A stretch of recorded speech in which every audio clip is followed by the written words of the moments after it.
Good morning, everybody. As some of you may be aware, I like to play Vanguard. Fighter Vanguard, Paladin Vanguard, really, it doesn't matter what kind of Vanguard as long as I get a cool shield and I get to fight monsters. Whenever I play pretty much any fantasy video game of any kind, I always like the idea of having a shield in my other hand. There's just something about it, both from a protective standpoint and an aesthetic standpoint. Shields are cool, and they're interesting items, a lot better than orbs or just maybe even another blade in your offhand. I've always liked shields. There's so many different variations of shields, both in size and then the designs you can put on them. They're both a defensive item and then also possibly even something that is a symbol, like a holy symbol, or just something designed to be intimidating and menacing. And they're also super iconic. You got like characters that have massive, gigantic tower shields that are the size of their entire body, or you imagine the quick swashbuckler with a tiny little disc on their arm that lets them deflect every single blow. The amount of variety is huge, and that's one of the reasons why in pretty much every single video game I play, I make some type of attempt to use a shield. Now, as great and fun as shields are, it's important to note that not all games use shields effectively. For example, games like World of Warcraft and Lord of the Rings Online, shields are effectively just stat items. Sure, your character has a shield, but realistically it doesn't matter whether you have a shield or if you're just using some type of other offhand.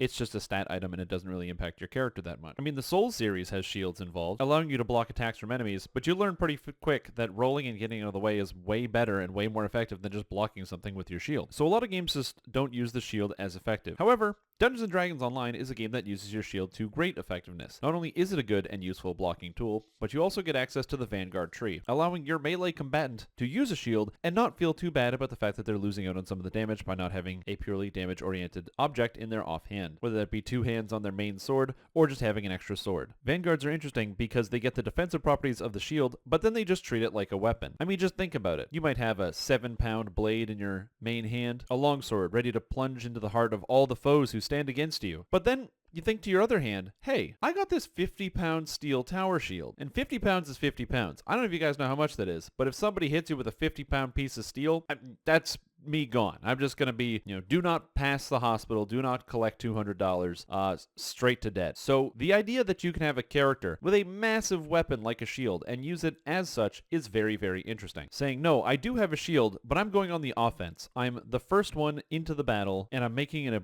honest attempt to take control of the battlefield. And to me, that really inspires me when it comes to the Vanguard. It's one of the things I've always liked about paladins and fighters aesthetically is the jumping in, fighting with a shield, and using it as an effective weapon, which is basically what every person who uses a shield in a movie or TV show actually does. Think of your classic shield fighters. Take a person like Captain America or something. Captain America's not just blocking stuff with the shield. He's usually whipping it at people, breaking skulls. And so that's what I wanted to do. Now the real question is, how good is Vanguard? And the answer is pretty good. Does it do as much damage as two-weapon fighting in the absolute top tier scenario? No. What about two-handed fighting? No. But it's just under that. So honestly, it's still pretty good. Depending on the type of character that you want to play, the best Vanguard you're going to be able to play is a Vanguard fighter, and I have Strimtom's Vanguard available for those who are interested in playing one, which I'll link below. However, Paladin is also really interesting. The idea of being a holy warrior, a holy crusader, fighting with a glowing emblazoned shield of their deity? Yeah, that's pretty cool. And so that is what I am bringing you today. Now, I think that as a paladin, there are 3 different ways you can play as a Vanguard. The first way is by being of the sovereign host, or really any religion, but making sure you have longsword as a favored weapon from the Knight of the Chalice tree. Longsword is pretty much the highest single target DPS weapon in the entire game as a one-hander, and so being able to get extra high single target damage from having a longsword is an extremely useful thing, and it will give you the most single target damage. The next way is if you want to go the strike-through method, being able to hit multiple targets with your main hand weapon since your shield cannot. Shields are unable to strike through and only hit one single target, which means that if you want to be attacking somebody, having access to strike through is an extremely good idea. Now, as a paladin, it's very important for you to have a favored weapon in your main hand, because without a favored weapon, your character isn't going to be able to as effectively add damage, and they won't be able to get their righteous fervor stacks that you actually need from the Knight of the Chalice tree. However, this is no easy feat. The general build for this character spends a lot of points in Knight of the Chalice and a lot of points in Vanguard, leaving you with very few points left over. And as a result, if you want to have a Dwarven War Axe, one of the 2 strike-through one-handers, as your favored weapon, you need to spend 12 points in the dwarf tree and be a dwarf yourself. Now, there's nothing wrong with being a dwarf. It's great. You get the extra hit points and all the extra defensive stats. The main issue is that you need those 12 points. The build that I'm going to propose for you only has 8 points left over, meaning that that build is locked behind having 4 racial points unlocked. That might take some time for you to be able to acquire, so as a starter build, Dwarven War Axe Paladin is definitely not as good as the longsword variety of Vanguard. However, there is one version that actually doesn't require any racial points and also lets you strike through, and that is the Helm Paladin. Helm is a deity from the Forgotten Realms that gives you Bastard Sword as a favored weapon, and the Bastard Sword favored weapon does allow you to strike through. Now, it is not as strong as a Dwarven War Axe unfortunately. However, it's not too bad, and there is some good favored weapons out there for Bastard Sword currently in the endgame. And so that is what I did. This character is a Purple Dragon Knight Bastard Sword using Paladin Vanguard. Now there's a couple neat and quirky things about it. Since your shield is unable to scale off of Charisma, you unfortunately cannot be a Charisma Vanguard as your shield only uses Strength to hit and damage. As a result, you need to be a Strength-based Paladin. Now as a Purple Dragon Knight, you actually get Charisma to hit and damage with Bastard Swords, so you'd think it would be a match made in heaven, but no, alas, you cannot get that to convert over with your shield. This means that this character is a hybrid, using Strength, Constitution, and Charisma to boost all of the various stats that you need as a Paladin. The end result of which is a character that feels really, really good in Reaper mode, and really, really good in R10, able to clear out large packs of monsters, dealing a whole bunch of damage, having high DCs, and able to fully stun and lock down and instantly kill groups, as well as having a lot of area of effect damage. This character does slow down a little bit on just raw single target DPS, however, as you don't have as high critical multiplier as a longsword or a Dwarven War Axe, meaning that you will be unfortunately losing out on some damage compared to those builds, which is why I'm actually reincarnating this character. The character that you've been seeing before you is unfortunately no longer here and is being replaced by a two-handed fighting character as I gear up for some more pushing raid content. However, if you're somebody who likes to do Reaper modes all the way through Reaper 10 in quests, or somebody who likes to go into raids and do normal and hard raiding, or possibly even low elite and Reaper 1 raiding, this character is just right for you. It could definitely do with some tweaks and optimizations, and it's not perfect, but it's worked well for me for all of those circumstances, and so you might have a similar level of success if you want to do that. It's important to note that if you're very curious about how some of the characters that I run perform, especially in some of the high tier scenarios and raids, make sure to check out the live stream at twitch.tv/Strimtom, so that way you can always be aware of how the character performs, how it plays, the things that I do and don't like about it while it's going on, and kind of get a sneak peek at some of the things that are coming. It's also important to note that this is not the only character that I'm going to be posting that's designed for endgame play. This character works well while leveling, but it definitely is designed for endgame play, and the reason is because my guild is currently gearing up and we're going to be getting back into hardcore raiding, I need to make sure all of my characters are spec'd out to be as strong as possible. And so I'm reincarnating all of my main characters that I have at the end game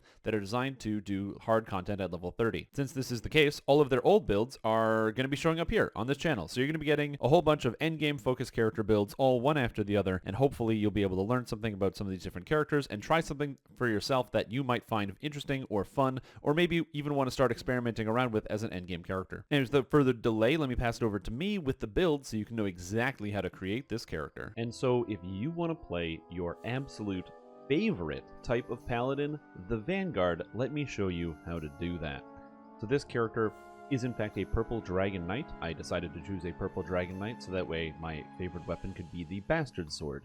I wanted to have strike through on a paladin so that way I could have some extra area of effect, allowing me to hit multiple targets at a time with my weapon. And unfortunately, the only two weapons that let you do that while also holding a shield are the Bastard Sword, as well as the Dwarven War Axe.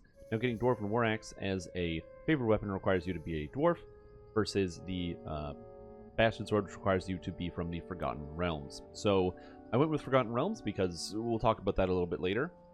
And so this character is a Bastard Sword Paladin.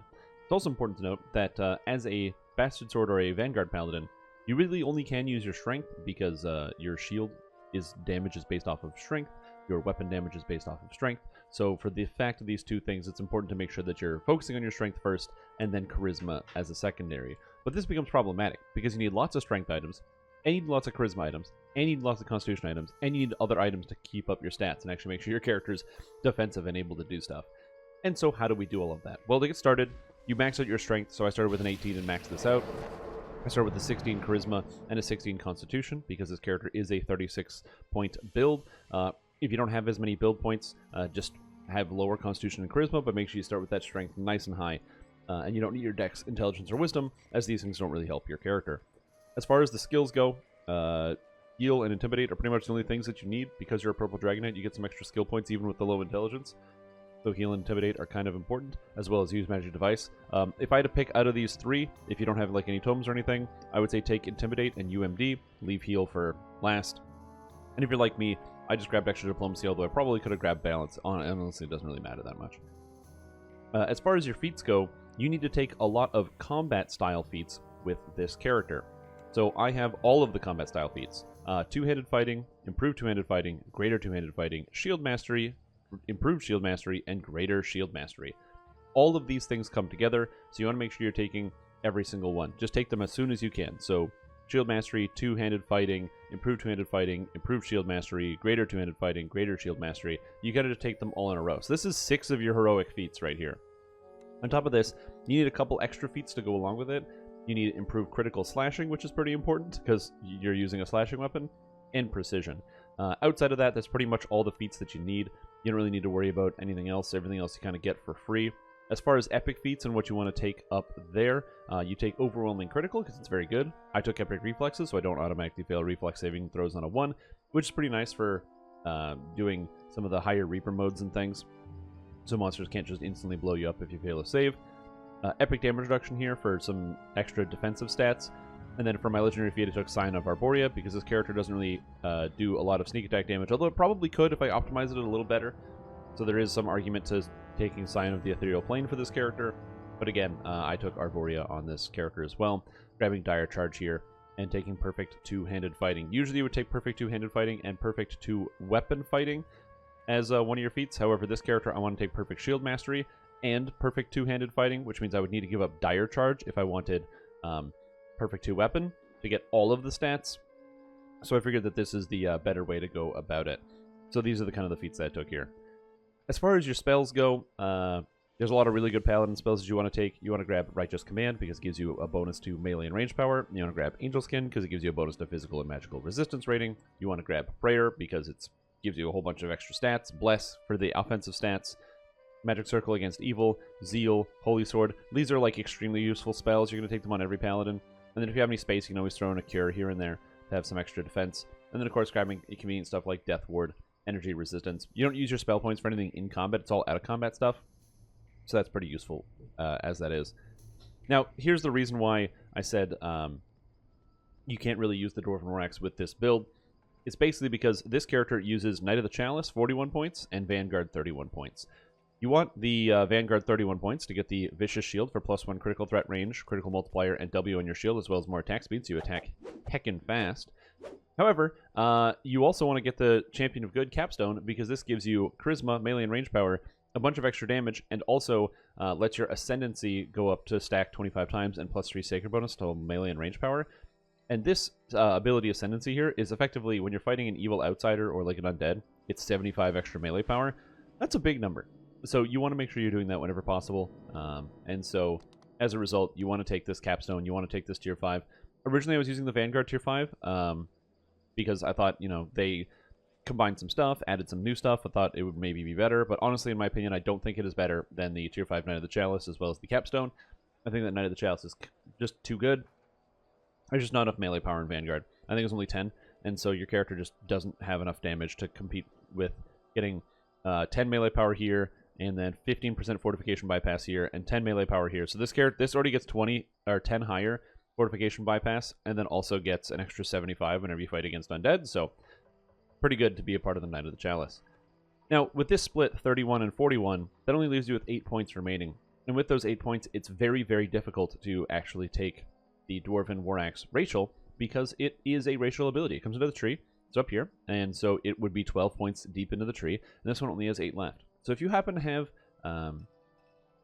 8 racial points on your character, then you're more than welcome to go up, grab for the 12 points into the racial tree, Dwarven War-Axe as a favorite weapon, and then you can play this character as a dwarf and have the Dwarven War-Axe, which is a superior weapon to the Bastard Sword, and also has some good options, especially from the latest raid. However, I don't have that, so I'm a Purple Dragon Knight, which is kind of convenient. It gives me extra abilities like Cormyrean Knight Trading, so I get to add more of my Charisma to my tactical DCs of all my tactical feats, which is great. A little bit of healing amp here. And then out of Sacred Defender, I grab some more Lay on Hands, because my character has a high Charisma, so I'm able to heal myself for a pretty high amount most of the time. That's kind of the reasoning as to what I did. As far as the individual things that I took a couple different things. I grabbed all the extra hit and damage out of the shield tree here. Stunning Shield, this Shield Smash attack, as well as Shield Charge. Shield Charge is great because it moves your character, as well as it's kind of like a frontal AoE just with your shield, which is nice. You grab the Fatal Bulwark for the actual critical threat range with your shield, so your shield hits pretty hard. And then I grab Missile Shield for deflect arrows and a little bit of stunning. That's pretty much it. Important note, Vanguard action boost power. I don't take this, and I do take the Knight of the Chalice one. The reason for this is simply that the Vanguard action boost power, for whatever reason, actually doesn't grant prowess, which is one of the raid or like one of the endgame filigree effects. that gives you additional melee power. It does not work with this. I do not know why. I have bug reported it. Don't know if it's going to get fixed. So just letting you know right now, Action Boost Prowess does not work. Or Action Boost Power does not proc Prowess. So just keep that in mind from the Vanguard tree. Now, the Chalice tree does. I don't know what's different between these two, but they're programmed differently, so they work differently. And then out of the Knight of the Chalice tree, I went with the extra smites, plus the Divine Might. Some people put only 2 points into Divine Might, which is probably better, because you can just keep it up by just pressing the button again. But I'm reasonably forgetful, and so I like having it on a 2-minute duration, so I don't have to think about it as often. Picking up all the good offensive stuff, like the extra stunning demons, the melee power, and then grabbing some of the defensive stuff like Vigor of Life for the extra healing amplification. Because while sure, you are an offensive character, it is nice to pick up some of that. And then, as I said, the Lay on Hands. Now, for Epic Destinies, this character actually runs in Fate Singer, and the reasons are fairly obvious. Ton of strength all along the side. Each core gives 10 melee power, so I get 60 melee power plus all the strength. That's already pretty good. Blade Song gives an extra 3% melee attack speed, which is pretty cool, as well as a tiny bit of sonic damage, which doesn't really matter that much. The big thing is I get Marshal Him without having to twist it, which is one of the best abilities in the game, granting +2 sneak attack dice, 20 hit points, 10 physical and magical resistance rating, 5 armor class, and 10 melee power, which is almost as good as my capstone, so that's pretty good. And then it's better than Vanguard capstone anyway. And then on top of that, also able to get up here Turn of the Tide, which is a buff that when you press it, it gives you 40% more weapon damage.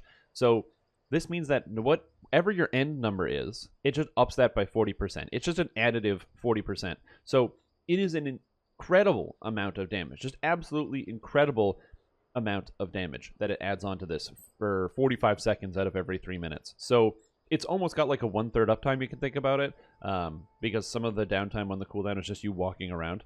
So it's very, very powerful. Highly recommend using Turn of the Tide. Extremely fun. Plus getting free Quicken is just super useful. As far as my twists go, I twist a whole bunch of stuff. I twist Meld into Darkness with this character, so that way I can't die. It gives you a 100% dodge chance for 15 seconds. I twist Legendary Shield Mastery for the extra physical resistance rating and 7% double strike, so this character gets a lot of double strike just from the tree. Endless Smiting for some extra Smite Evils. This is actually important because, just getting your Smite Evils back is a big deal. It's your biggest attack, so you want to make sure you have that, so I use that. And then lastly, the last slot is like a utility slot. I had it twisted for Energy Sheath because we were running Riding the Storm out. However, if you want, you can take this character and instead twist out of the Grandmaster Flowers tree and take a Dance of Flowers for +1 W on all of your attacks, which is useful when you have a powerful weapon. Now, speaking of powerful weapons, as far as equipment goes, my equipment list is a little bit different because I'm not actually running the part of the family set, which is what you would use on a regular melee. No, instead, this character is actually running the winter and the summer sets. Now, there's a couple reasons for this. The biggest reason is that I need to focus on strength and charisma, and it's really fortunate that strength and charisma is actually the focus of the summer set. It gives you both strength and charisma on a whole bunch of different items, which is great. On top of that, the items just kind of fit together really, really well.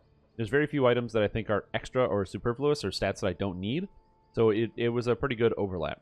So let's get started with the winter. For the winter set, I have the Plate of the Winter Solstice, which is just a good item. I have the Legendary Deep Snow Boots, covering off my Insightful and Quality Constitution. I have the Winter Court Necklace. Now, this item is not the best. It's basically only giving me 72 health, which is unfortunate. However, even though it gives 72 health, it still is part of the winter set, and I don't really have anything else that fits here in the necklace. And then for my gloves, I'm using the artifact, the Prince's Gauntlet, which grants Constitution, Quality Resistance, and Quality Sheltering, which is pretty good, as well as a bunch of healing amplification, which is pretty nice. And this artifact, again, is both summer and winter, so it allows it to fit into both sets, which is really convenient. Next, we have the summer set, and so my summer items, I have the Vambraces of the Summer Court, which gives extra smiting, charisma, 21, insightful double strike, and insightful seeker, as well as Titania's Glory, which grants Crown of Summer, which is 10 melee power, more extra smiting, and Hallowed 21, and Eternal Holy Burst. Now, the weird thing about this is I don't know why this is like this, but for some reason, the extra smites from Titania's Glory, the extra smites from Vambrace of the Summer Court, and the extra smites from the enhancement tree, as well as the Epic Destiny stuff here, Endless Smiting, all stacked together. So my character has 17 smites just walking around, and they regenerate very quickly, which is fantastic. On top of that, this character also uses the Cloak of Summer for strength and insightful strength, as well as double strike, and the Belt of the Ram for quality strength, as well as speed and then Ram's Might for some more strength. And then to round out the summer set, the last two items, we have the Lionheart Ring, which gives stunning and action boost enhancement, as well as insightful armor piercing, because this character, could always use some extra armor piercing. Because I think I get armor piercing somewhere else. Yes, I got armor piercing on this 5 rings here. And then on top of that, I use the Ferrocrystal Shield, which is the thing about a Vanguard and why this build really only works as a Vanguard to have these 2 splits, is because the Ferrocrystal Shield counts as a summer item. It's also an extremely hard-hitting shield, so it kind of goes hand in hand, base damage rating 235. So when someone gets hit in the face with this, it is very, very painful. Now, as far as the, I have a little crafted 5 rings here. It's got Sheltering, Armor Piercing, Quality, Charisma on it. I could put skills on it, I just haven't really thought of a skill that I want to use. And then I've also got the Ring of Prowess, because it gives accuracy, which I need on this character, Deadly, which I actually need on this character, melee power and range power, which is pretty convenient. And then I have the Collective Sight here, which has Insightful, Charisma 10, and honestly, I could put anything on here. I could put Wisdom, I could put, not Charisma, I could put, Wisdom, I could put Dexterity. There's a whole bunch of other stuff, I just haven't crafted onto it. And then finally, the weapon is, of course, this is the Bitter Blade. It's one of the latest raid items from the Dryad and the Demigod. It's one of the Fey Twisted raid items, which means it costs 2,500 runes. So this is the best item for this build, or the best weapon, because it has a lot of good effects. It has Royalty's Frigid Response, so you freeze people all the time with this character when you're just attacking them. It has Frostbite, so it applies vulnerability. It has Keen. It has Icy Blast. So it's got 95.4 base damage rating. It hits pretty hard, and it's a pretty fun weapon to use. On top of that, it also looks, pretty cool. If I do say so myself, it's got this like ice look, and so it fits the character pretty well, as well as some of the other aesthetic with kind of like the white and the blue. So I feel like a lot of it kind of comes together. So that's essentially my gear set. I hope you found this interesting. If you want to try this character out yourself, of course, if you're not somebody who is good at following a video and trying to put your character together, there will in fact be a written portion of this character, so you can of course just go check it out and read it there, which you can find in the description, so you can see that. Now if you're like, okay, Strimtom, that's kind of cool, I'd love to see Paladin in action and see some more of this stuff. How do you come up with these ideas? Where do they come from? How do you build this out and come up with all this stuff? Well, you can find out if you go to youtube.com/Strimtom, which is where you are right now to check out more videos. But most importantly, you can go to twitch.tv/Strimtom. I know, I actually stream on Twitch pretty much every day. So check out the Twitch stream at twitch.tv/Strimtom and get yourself all of the best Paladin information you can. Unless I'm not playing Paladin, but I can still answer your questions. Anyways, that's all I have for you today. Thank you for watching. I'm going to make a cup of coffee, and I hope you do well today. Goodbye.